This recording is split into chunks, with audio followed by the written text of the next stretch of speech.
Film की कहानी शुरू होती है और हमें बताया जाता है कि अमेरिका के हाईवे पर हर साल तकरीबन 42,000 लोगों की मौत होती है। इसके बाद हम जिम नाम के एक लड़के को देख पाते हैं जो अपनी कार के पास खड़ा होकर अपनी गर्लफ्रेंड ग्रेस का इंतजार कर रहा है। दरअसल वो लोग एक ट्रिप के लिए न्यू मैक्सिको सिटी जाने वाले हैं। थोड़ी देर बाद वहाँ पर ग्रेस भी आ जाती है और वो दोनों अपनी कार में सवार होकर न्यू मैक्सिको सिटी की ओर आगे बढ़ने लगते हैं। अब उन दोनों को आगे बढ़ते हुए रात हो जाती है और हाईवे पर बहुत तेज बारिश भी होने लगती है। हालांकि वो दोनों एक दूसरे से बातचीत करते हुए बड़ी आसानी से आगे बढ़ रहे होते हैं, लेकिन तभी हाईवे के पास एकदम से उनकी गाड़ी के सामने एक आदमी आ जाता है जिसे बचाने के लिए जिम अपनी गाड़ी को संभालता है और उसे कंट्रोल करने की कोशिश करता है। इस दौरान उन लोगों का एक भयानक एक्सीडेंट होते होते बाल बच जाता है। अब हम उस आदमी को देखते हैं जो अपने पास ही खड़ी बंद गाड़ी के पास से जिम और ग्रेस की तरफ आगे बढ़ रहा होता है। जिम अपनी कार को स्टार्ट करके वहाँ से निकलने की कोशिश करता है, लेकिन उसकी कार स्टार्ट नहीं होती है। लेकिन बार बार कोशिश करने पर उसकी कार स्टार्ट हो जाती है, जिसके बाद ग्रेस और जिम दोनों वहाँ से चले जाते हैं। अब इस घटना के बाद वो दोनों किसी तरह अपने आप को संभालते हैं और वो एक गैस स्टेशन के पास आ जाते हैं क्योंकि सफर काफी लंबा था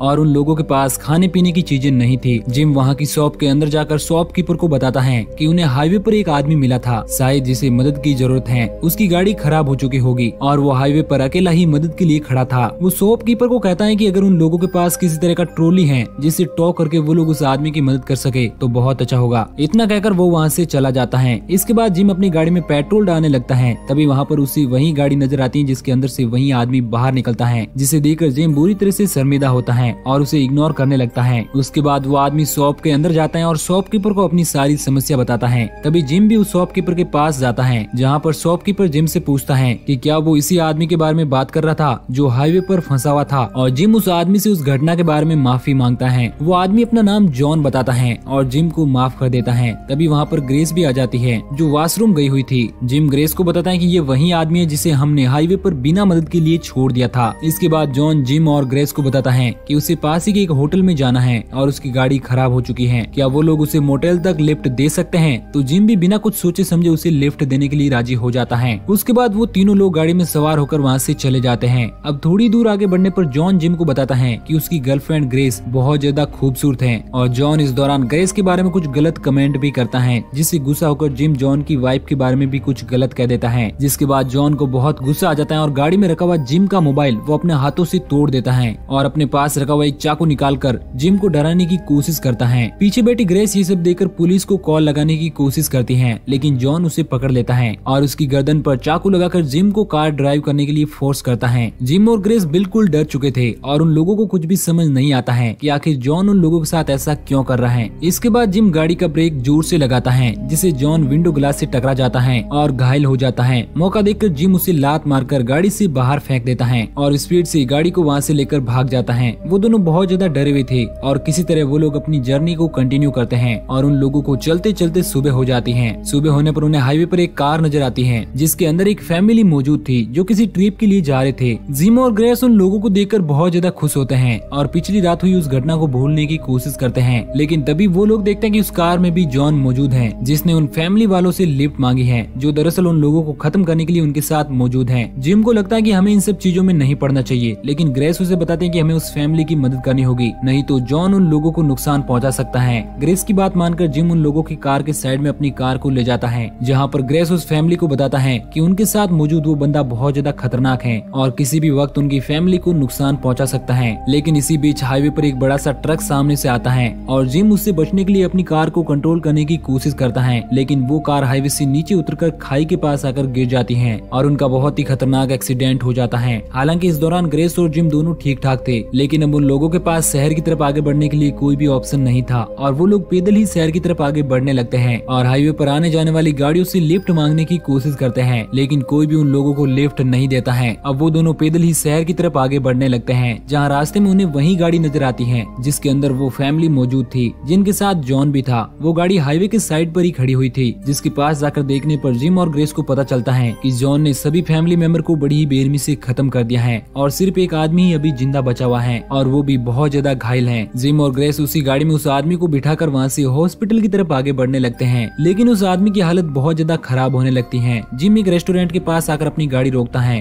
और वो ग्रेस को कहता है कि वो अंदर जाकर पुलिस को फोन करके बुलाएगा और वो उसी गाड़ी में बैठकर उस आदमी का बहरा खून रोकने की कोशिश करने लगता है। ग्रेस रेस्टोरेंट में जाकर एक वेटर को कहती है कि वो जल्दी पुलिस को फोन लगाए। इतना कहकर वो वॉशरूम के लिए चली जाती है, जहाँ उसे एक बार फिर से जॉन की गाड़ी नजर आती है तो वो उसी वॉशरूम में छिप जाती है। लेकिन थोड़ी देर बाद वहाँ पर पुलिस वाला आ जाता है जो उसे गन पॉइंट पर ले लेता है और वहाँ पर और भी पुलिस वाले आ जाते हैं जो जिम और ग्रेस दोनों को गिरफ्तार कर लेते हैं। हालांकि इस दौरान ग्रेस और जिम उन लोगों को बताने की कोशिश करते हैं कि वो तो सिर्फ उस आदमी की मदद कर रहे थे, उन लोगों ने उसे नहीं मारा। लेकिन पुलिस वाले उनकी कोई भी बात नहीं सुनते हैं और उन दोनों को पुलिस स्टेशन ले जाते हैं, जहाँ पर उन पुलिस वालों को ग्रेस से पूछताछ करने पर कुछ भी पता नहीं चलता है। ग्रेस उन्हें बताते हैं कि उन लोगों ने उस फैमिली को नहीं मारा, उन लोगों को जॉन नाम के एक आदमी ने मारा है जो एक साइको किलर है। लेकिन पुलिस वाले उन लोगों की कोई बात नहीं मानते और वो पुलिस वाले थोड़ी देर बाद वहाँ से चले जाते हैं। इसके बाद हम जॉन को देख पाते हैं जो अब उसी पुलिस स्टेशन में आ चुका है, जो जिम के पास जाता है और उसे मारने की कोशिश करता है। लेकिन तभी वहाँ पर ग्रेस आ जाती है, जिससे वहाँ पर बहुत सारे पुलिस ऑफिसर की डेड बॉडी नजर आती है जिन्हें जॉन ने ही बड़ी ही बेरहमी से खत्म कर दिया था। ग्रेस वहाँ पर एक पुलिस वाले की गन को जॉन पर पॉइंट कर देती है और जिम को वहाँ से लेकर भाग जाती है। इसके बाद हमें पुलिस स्टेशन का सीन दिखाया जाता है जहाँ पर कुछ बड़े बड़े पुलिस अधिकारी आ चुके हैं। उन्हीं में से एक पुलिस वाला अपने सारे साथियों को बताता है कि जिम और ग्रेस दोनों ही इतने खूंखार अपराधी नहीं है और इनका पिछला भी कोई रिकॉर्ड ऐसा नहीं है कि वो लोग इतनी बेरहमी से इन पुलिस वालों को खत्म कर दे। वो पुलिस वाला बताता है कि शायद इन पुलिस ऑफिसर को किसी तीसरे आदमी ने खत्म किया है जो शायद जिम और ग्रेस को भी खत्म करने की कोशिश कर रहा है। वहीं दूसरी तरफ हम जिम और ग्रेस को देखते हैं जो भागते भागते एक जगह पर छिपे होते हैं। तभी वहाँ पर उन्हें एक पुलिस की जीप आती हुई नजर आती है जिसके अंदर से एक पुलिस वाला बाहर निकलता है जो दरअसल जिम और ग्रेस को ही सर्च कर रहा था। तभी ग्रेस जिम को बताती है कि उन्हें भागना नहीं चाहिए और पुलिस को समझाने की कोशिश करनी चाहिए कि उनका असली कातिल कौन है। ग्रेस के कहने पर जिम बाहर उस पुलिस वाले से बात करने के लिए जाता है, लेकिन वो पुलिस वाला उसे गिरफ्तार करने लगता है और वो अपने सीनियर पुलिस ऑफिसर को कांटेक्ट कर देता है कि उसने एक सस्पेक्ट को गिरफ्तार कर लिया है। लेकिन तभी वहाँ पर ग्रेस अपने हाथों में बंदूक लिया जाती है और उस पुलिस वाले को गन पॉइंट पर करके वहाँ से जाने के लिए कहती है। लेकिन तभी हम देखते हैं कि उस पुलिस वाले को एक गोली लग चुकी है जिससे उसकी मौत हो जाती है और ये गोली कोई और नहीं बल्कि जॉन ने ही चलाई थी ताकि इस पुलिस वाले की मौत का इल्जाम भी ग्रेस और जिम पर ही लगे। अब ये सब उस पुलिस वाले के कुछ साथी पुलिस वाले देख लेते हैं और उन लोगों को भी लगता है कि ग्रेस और जिम ने ही उस पुलिस वाले को अपनी गन से शूट किया है। ऐसा देखकर जिम और ग्रेस उस पुलिस वाले की गाड़ी लेकर वहाँ से भाग जाते हैं। लेकिन अब हम देख पाते हैं कि सारे शहर की पुलिस अब जिम और ग्रेस के पीछे पड़ जाती है और इस दौरान हम कुछ पुलिस वाले को हेलीकॉप्टर से भी आते हुए देखते हैं जो जिम और ग्रेस की गाड़ी का पीछा कर रहे होते हैं। पुलिस वाले उन्हें बहुत रोकने की कोशिश करते हैं लेकिन जिम और ग्रेस कार नहीं रोकते। तभी हम वहाँ पर उसी हाईवे पर एक और गाड़ी को आते हुए देखते हैं जो उसी स्पीड से आगे बढ़ रही होती है और उस कार के अंदर कोई और नहीं बल्कि जॉन ही मौजूद था जो एक एक करके सारे पुलिस वालों को खत्म कर देता है और हेलीकॉप्टर में मौजूद उन पुलिस वालों को भी मार देता है। ये सब होता हुआ देखकर जिम और ग्रेस बुरी तरह से डर जाते हैं और वो कार को उसी हाईवे पर छोड़कर शहर के ही एक होटल में जाकर छिप जाते हैं, जहाँ पर कुछ देर रेस्ट करने के बाद जिम बाहर चला जाता है। ग्रेस होटल में रहकर भी ये सब भुलाने की कोशिश करती है और टीवी देखने लगती है। लेकिन तभी वहाँ पर भी जॉन आ जाता है जो ग्रेस को खत्म करने की कोशिश करता है, लेकिन किसी तरह ग्रेस अपने आप को बचाकर वहाँ से भाग जाती है और बाहर आकर जिम को ढूंढने लगती है, जहाँ पर जिम उसे एक ट्रक से बंधा हुआ मिलता है। जॉन दूसरे ट्रक को वहाँ से आगे बढ़ाने लगता है जिससे जिम बंधा हुआ था, लेकिन ग्रेस उसे ऐसा करने से रोकती है। जॉन उसकी कोई भी बात नहीं मानता है। तभी वहाँ पर बहुत सारे पुलिस वाले भी आ जाते हैं जो ग्रेस को सरेंडर करने के लिए कहते हैं। हालांकि उन पुलिस वालों को नहीं पता था कि असली कातिल कौन है। उन लोगों को लगता है कि शायद ग्रेस और जिम ही असली अपराधी हैं। पुलिस वाले ग्रेस को गन डाउन करने के लिए कहते हैं, लेकिन इस दौरान ग्रेस के हाथों से गन नीचे गिर जाती है और जॉन उसे पकड़ लेता है और उसे बताता है कि उसकी वजह से उसके बॉयफ्रेंड जिम की मौत होगी। और देखते ही देखते जॉन उस ट्रक को आगे बढ़ा लेता है जिस कारण जिम के बॉडी के 2 टुकड़े हो जाते हैं और उसकी मौत हो जाती है। पुलिस वाले जॉन को गिरफ्तार कर लेते हैं और ग्रेस को भी अपने साथ ले जाते हैं, जहाँ पर सीनियर ऑफिसर ग्रेस को बताता है कि ग्रेस जिस आदमी के बारे में बता रही है उसका नाम जॉन नहीं है। दरअसल वो आदमी कौन है उन लोगों को भी इस बारे में नहीं पता। पुलिस वाला जॉन से पूछताछ करने के लिए जाता है, जहाँ उसे पता चलता है कि दरअसल जॉन एक साइको किलर है जो पूरी तरह से पागल है, क्योंकि जॉन उस पुलिस वाले की बातों का जवाब अजीब ढंग से दे रहा था। पुलिस वाले जॉन को एक दूसरी जेल में शिफ्ट करने के लिए वहाँ से ले जाते हैं और उनके साथ ग्रेस भी दूसरी कार में पुलिस ऑफिसर के साथ जा रही होती है। लेकिन तभी रास्ते में जिस बस में जॉन मौजूद था वो अपने हाथ के एक अंगूठे को तोड़कर अपनी हथकड़ियां खोल लेता है और बस में बैठे हुए पुलिस वाले को बड़ी बेरहमी से खत्म करके और वहाँ से भागने की कोशिश करता है, जिससे उस बस का बहुत बड़ा एक्सीडेंट हो जाता है और उसी बस से ग्रेस और उस पुलिस ऑफिसर की गाड़ी की टक्कर हो जाती है।